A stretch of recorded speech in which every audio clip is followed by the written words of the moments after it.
Vamos falar sobre o livro de Êxodo. Você provavelmente já ouviu falar desse livro por causa da história épica de Moisés, tirando Israel da escravidão no Egito. Mas essa é só a primeira metade do livro. A segunda metade mostra Moisés dando os 10 mandamentos a Israel, com as instruções de como fazer uma tenda sagrada. Agora, aqui no meio, tem uma história que conecta essas duas metades, e tudo acontece ao pé de uma famosa montanha. Certo, então vamos começar lá do início. A primeira coisa que temos que lembrar é que estamos continuando a história de Gênesis. Isso, em Gênesis. Deus prometeu a Abraão que, por meio da família dele, todas as nações da terra seriam abençoadas. E Gênesis termina com a família de Abraão no Egito. Quando começa o livro de Êxodo, já se passaram 400 anos. A família cresce e vira o grupo de pessoas agora chamado de Israel. Mas tem um problemão. Os israelitas foram escravizados pelo rei dos egípcios, um cara chamado Faraó.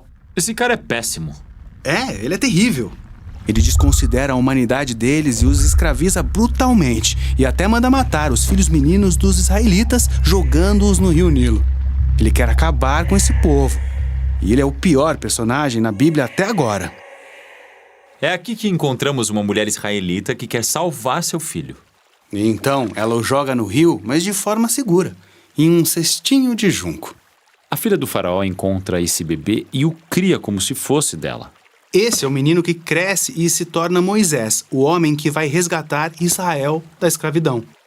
Então Moisés cresce, e um dia depois de muitos anos, ele tem um encontro muito doido com Deus, em que encontra um arbusto que está em chamas, mas não está se queimando. Deus fala no arbusto e nomeia Moisés como o homem que ele vai usar para libertar Israel.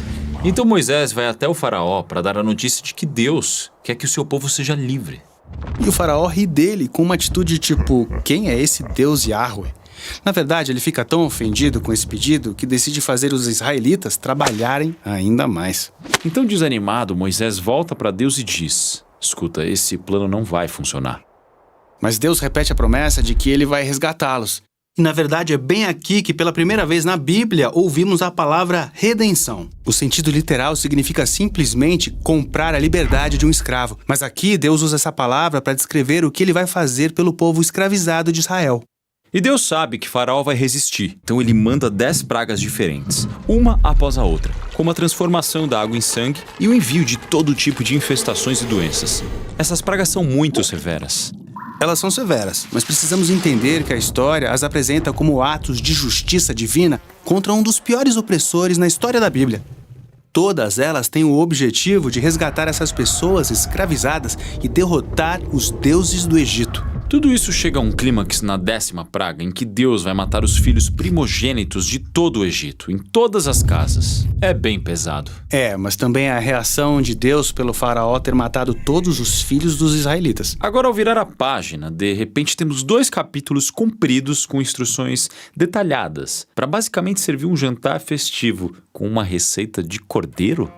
Mas esse cordeiro é super importante. Deus manda os israelitas escolherem um e prepararem para comer. E eles devem pegar o sangue dele e usá-lo para pintar o batente da porta de suas casas. E todos que estiverem naquela casa serão poupados dessa última praga.